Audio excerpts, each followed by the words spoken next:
Okay. Okay. I guess, can you hear me? Our next speaker is Stefano Chessa. He will talk about resonant multi-level amplitude damping channels. Please start. Okay, thank you. Okay, as said, I will talk about resonant multi-level amplitude damping channels, which is a work that I did together with Vittorio Giovannetti, who is now my former PhD supervisor at Scuola Normale Superiore in Pisa, in Italy. And we posted this work a couple of months ago on the archive. But before dealing with this, I will give a very, very brief introduction of the concept in quantum communication that I'll need, but it will be very brief since already Ludovico and Felix spoke about this. And then I will talk about multi-level amplitude damping channels. And this section will be more or less a replica of the lightning talk that I gave right here at Beyond the Idea a couple of years ago. And this, it was just 5 minutes, so it won't take too much time. And it makes a very linear, natural introduction to the central discussion about resonant multi-level amplitude damping channels. So as promised, let's start with the very, very basics of quantum channels in quantum communication. I will skip this, the part about the protocol of one-way quantum communication, because again, Ludovico and Felix already talked about this.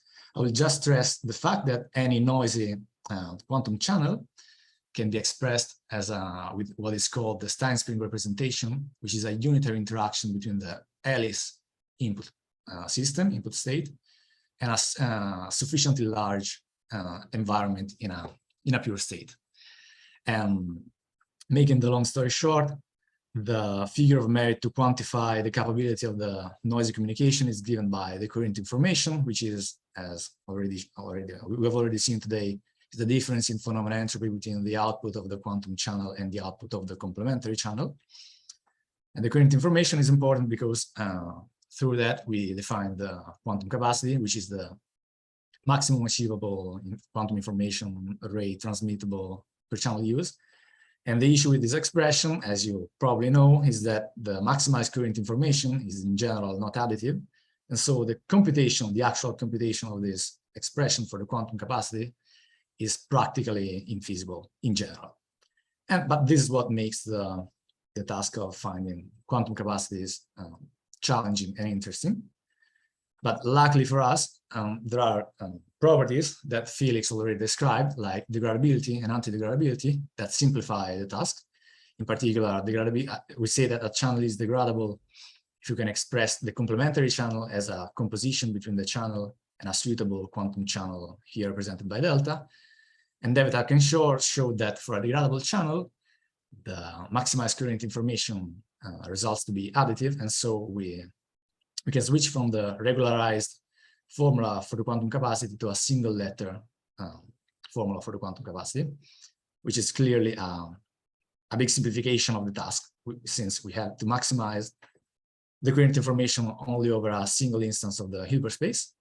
And anti-degradability goes the other way around, in the sense that we can say that a channel is anti-degradable if we can express the channel as a composition of the complementary channel together with a suitable other quantum channel called here lambda. And due to a simple no cloning argument, we can say that if a channel is anti-degradable, the quantum capacity of this channel will be trivially zero. And so, since what we'll do is to introduce and define two new classes of channels, multi-level amplitude damping channels and resonant multi-level amplitude damping channels, you can guess what would be our strategy in order to analyze the quantum capacities. So we'll go see where these channels exhibit degradability or anti-degradability, and there find the quantum capacity. So we can switch to firstly to the multi-level amplitude damping channels that are amplitude damping channels in the higher dimensional scenario. And we define those simply by generalizing the qubit amplitude damping channel picture that basically represent the relaxation process in a qubit of the excited state 1 onto the ground state 0, depending on a damping parameter gamma, which is a real parameter ranging between 0 and 1. And as you all know, as well as all other quantum channel, we can express the action of the qubit amplitude damping channel by expressing what is called the Krauss set, which is a set of operators. And in the case of the qubit amplitude damping channel, this set is composed by two operators, one a diagonal one and an off-diagonal one that tells you how the channel works, in the sense that it maps the level 1 onto the level 0, depending on a damping parameter. And then applying the Krauss operators in the Krauss set to the input, a generic input density matrix, we get the action of the qubit amplitude damping channels. And we can see that it transfers a fraction of the excited population, the diagonal excited population from the excited state onto the ground state. And it dumps the off-diagonal coherences with a multiplicative term, clearly depending on the damping parameter, Okay, and regarding the information capacities, some of the information capacities associated with the qubit amplitude damping channel were firstly approached by Giovannetti and Fazio some years ago in 2005, and in particular, concerning quantum capacities, they showed that the large class of qubit amplitude damping channels is antidegradable for damping parameter ranging between 0 and 0.5, and degradable ranging from 0.5 to 1. Actually, for our definition of the damping parameter, it would be reversed, in the sense that this would be the anti-degradable region, this is the degradable region, but the message stays the same. And as we saw before, the anti-degradable channels will have capacity, quantum capacity trivially 0, and the degradable side of this channel will have an expression for the quantum capacity that will be a single letter formula, and so we will be able to compute exactly the quantum capacity of the channels. So for the qubit amplitude damping channels, the quantum capacity is known exactly on the entire range of the damping parameter. Okay, so as we said, what we did is to generalize this picture from the qubit to the multi-level scenario, so to qubit systems. And to do so, we generalized the Krauss set, basically, with still one diagonal Krauss operator, and now a number of off-diagonal rank 1 Krauss operators that it's equal to the number of decay processes that we have in our multi-level amplitude damping channels. And in this sense, you can see that enlarging the underlying Hilbert space makes also the complexity of the process grow, in the sense that by taking more levels, we have combinatorically more possibility to decay from higher levels to lower levels. And by studying the properties of this new class of channels, we found out that they are closed under channel composition, in the sense that if we take two different multi-level amplitude damping channels, each one with its own array of damping parameters, then their composition is still a multi-level amplitude damping channels with an array of damping parameters given by this composition rule, which is not important to remember now, but we have to remember just the fact that they are closed under channel composition. The first reason is because we'll use this closure under composition to exploit data processing inequalities for the quantum capacity. And the second reason is that for resonant multi-level amplitude damping channels, this fact will not hold in general. So just keep in mind this. Now, going to the quantum capacity analysis, the issue with the generic multi-level amplitude damping channel is that let's say a dimensional independent approach was not available. I mean, at least I wasn't able to find one. So we started with the first non-qubit, non-trivial example, which is given by the Q3 example. So three-dimensional Hilbert space. So with three levels, we have three possible decay processes. And as we said before, to each decay process corresponds an off-diagonal rank 1 Krauss operator. And by the application of Krauss operators to a generic density, Q3 density matrix, we get the channel action that we can see is has a behavior really similar to the qubit amplitude damping channel, in the sense that we have a transfer of population from higher to lower levels, and a damping of diagonal coherences given by a multiplicative factor depending on the magnitude of the damping parameters. Okay, then going to the meat of the quantum capacity analysis. The issue with already Q-treat multi-level amplitude damping channel is that they can be proved to be in general not degradable, in the sense that thanks to this nice result from Cubitt, Sky, and Smith, what they showed was that given a Q-treat to Q-treat channel like ours, a channel phi, then if its phi is degradable, then its Choi rank is at most 3. But since the Choi rank is equal to the minimal number of cross operators that our channel needs, and in our case, as we saw before, is 4, we already know that for a generic Q-treat multi-level amplitude damping channels, we don't have degradability. We can prove that these channels are not degradable, and for what we said before, we're not able to express in a simple closed formula the quantum capacity for these kind of channels. So what we did to address the problem was to simplify the problem by killing at least one of the Krauss operators in order to reduce the Choi rank. And so by killing 1 or 2 Krauss operators, we get a subclass of double decay rate Q-treat multi-level amplitude damping channels, and a single decay rate subclass of multi-level amplitude damping channels. So at least now, with Choi rank lesser or equal than 3, we at least can hope these channels to be degradable. So we went for the study of the degradability and anti-degradability conditions, and found out that these channels exhibit degradability or anti-degradability in extended region of the damping parameters. And so there, in degradable and anti-degradable regions, we were able to compute exactly the quantum capacity.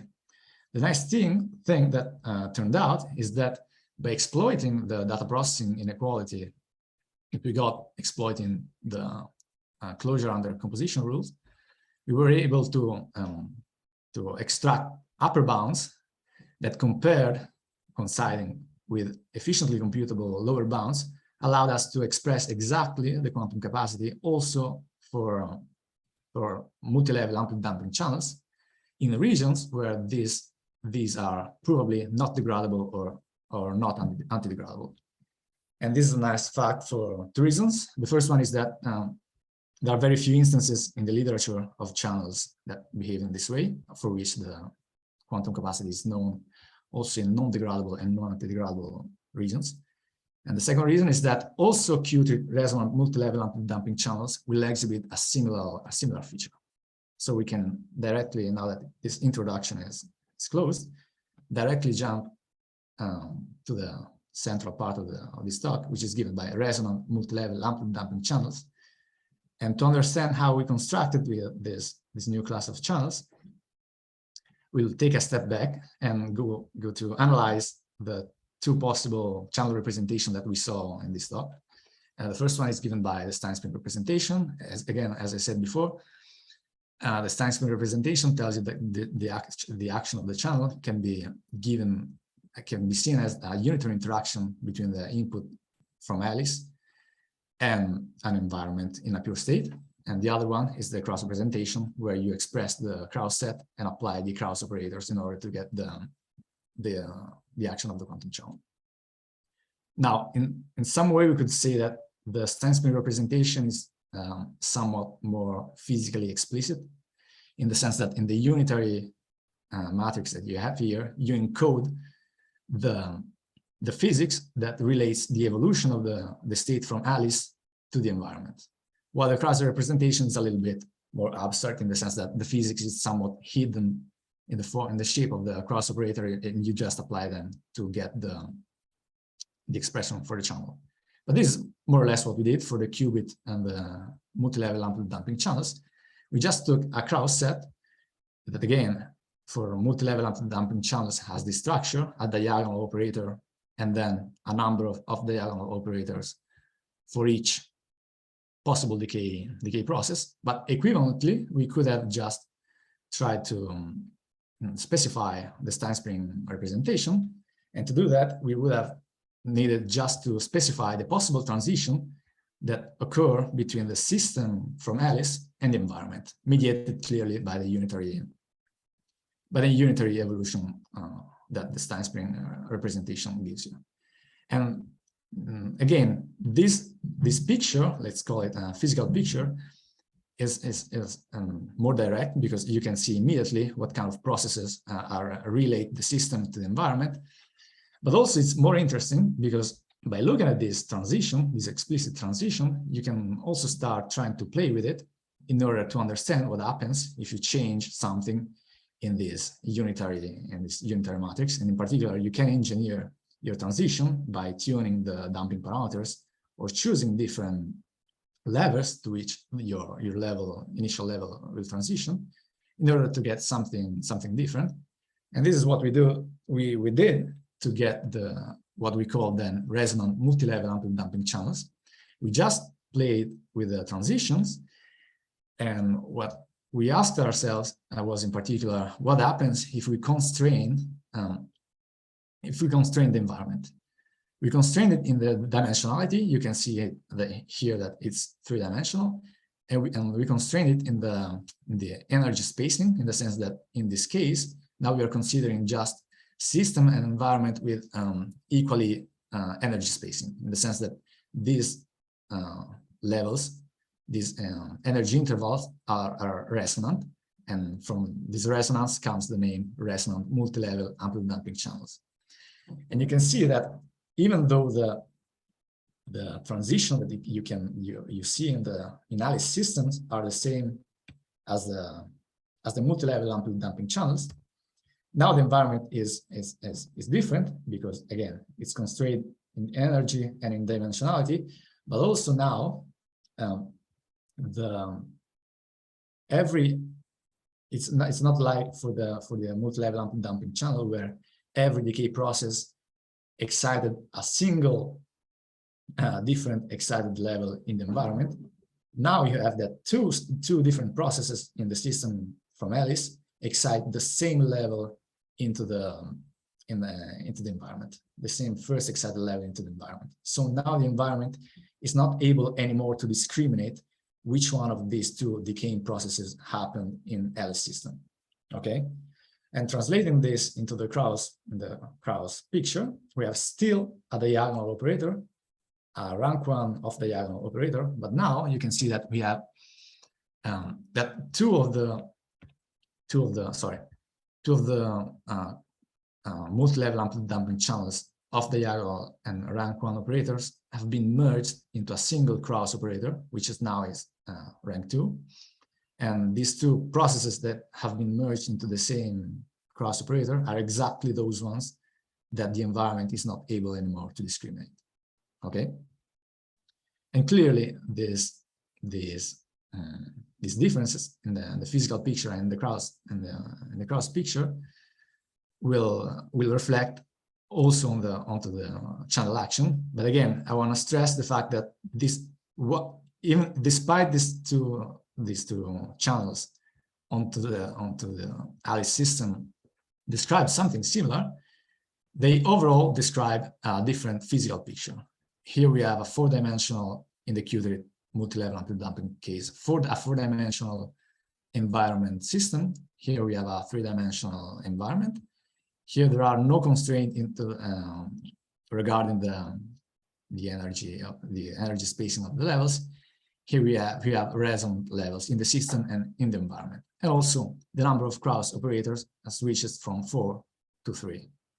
And again, this translates into the action of the resulting resonant multi-level amplitude damping channel, which is still an amplitude damping channel in the sense that you still have a transfer of a portion of the populations from diagonal populations from higher levels to lower levels. You still have a damping of the coherences in these two elements of the density matrix given by just a multiplicative factor depending on the magnitude of the damping parameters. But now here on the element corresponding to the 0, 1 element in the density matrix, which corresponds to the space 0, 1 in the environment that cannot anymore discriminate the decaying processes, you have this mixing of coherences, which clearly is a completely different behavior that with respect to the one that you have in multi-level amplitude damping channels. And while this difference could seem relatively small in the sense of the action, the overall action of the channel on the density matrix, you have that this small difference changes the, let's say, macroscopic behavior of these channels. We've seen that multi-level amplitude damping channels are closed under channel composition, irrespectively of the input damping parameters. This doesn't hold anymore in general for resonant multi-level amplitude damping channels. In general, a composition of two resonant multi-level amplitude damping channel is not anymore a resonant multi-level amplitude damping channels. The composition is closed only if, given gamma prime and gamma second, the arrays of damping parameters of the channel phi gamma prime and phi gamma second, then their composition is closed only if the damping parameters follow this constraint, which again is not necessary to, it's not much important to remember, but we just need to remember that again, this small difference in the shape of the action of the channel changes the macroscopic behavior in the damping in the parameter space by breaking the closure under composition rules. So this is not the only difference that we get for resonant multi-level amplitude damping channels from this difference in behavior for the coherences. Also, the analysis of degradability now changes because as we saw before, the degradability for the multi-level amplitude damping channel was forbidden by this theorem from Kubidorsky and Smith because of the Choi rank, basically, because for acute multi-level amplitude damping channel, we had a Choi rank equal to 4. Now, since we merged to cross operators, we have a Choi rank equal to 3. So now, even for, let's say, a complete resonant multi-level amplitude damping channel, which is with non-zero, all three possible damping parameters non-zero, we have the possibility to have degradability. And by studying the degradability regions and anti-degradability regions, we find out that nearly half of the allowed volume, and for allowed I mean the region of the damping parameters that gives you a completely positive map. About half of this volume is or degradable, the yellow zone here, or anti-degradable, the blue region. And so in these regions, we can exploit the fact that the coherent information can be expressed with a single letter formula and compute exactly the quantum capacity. But again, as happened, and okay, here you can get these are slices of this degradable region, depending on the parameters gamma 2 0, gamma 2 1, and gamma 1 0 for different values of gamma 1 0. And you can see the evaluation, the exact evaluation of the quantum capacity. But again, as happened with the multi-level amplitude damping channels, by exploiting data processing inequalities where the composition rules hold, we were able to derive upper bounds that coincided with efficiently computable lower bounds that allowed us to compute exactly the quantum capacity of these channels in regions that are not degradable or anti-degradable. And again, this is a very nice feature because this adds the class of resonant multi-level amplitude damping channels to the number of examples for which we know exactly the quantum capacity, even without having degradability or anti-degradability. So to conclude, what we did is to introduce this new class of multi-level amplitude damping channels, resonant multi-level amplitude damping channels, which are, again, physically, they describe a different physical picture with respect to the multi-level amplitude damping channels case.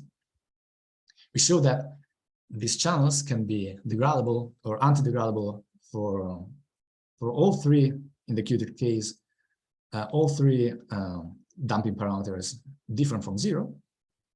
In those regions of degradability and anti-degradability, we were able to compute exactly the quantum capacity and also the private capacity. I didn't mention this, but the analysis for the private capacities is exactly the same. And then we were able to compute exactly the quantum capacity and the private capacity for some of these channels, also outside of degradable and anti-degradable regions. And that is more or less all for this. Thank you very much. Well, thanks for the great talk. Any questions or comments? I have a question. This is Mark. Please. Sure. Thanks for a very interesting talk. Regarding your last point on this slide, Q and CP outside the regions, Okay. are the capacities equal? Yes. I mean, yes, they are. Yeah, that's very interesting. I mean, your class of channels is very physically motivated well.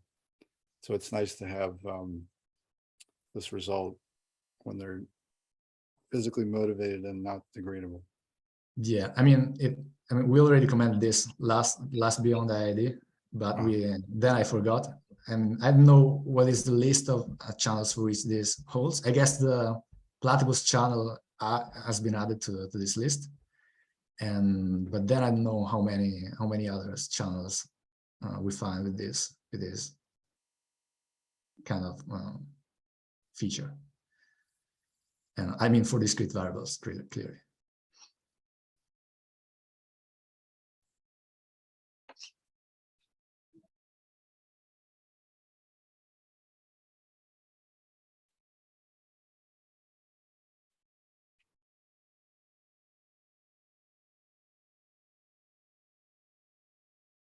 Are there any other questions?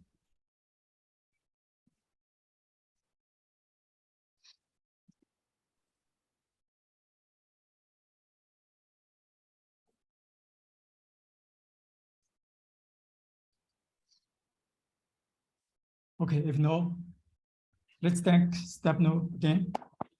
Thank you. Thank you. Bye. Bye.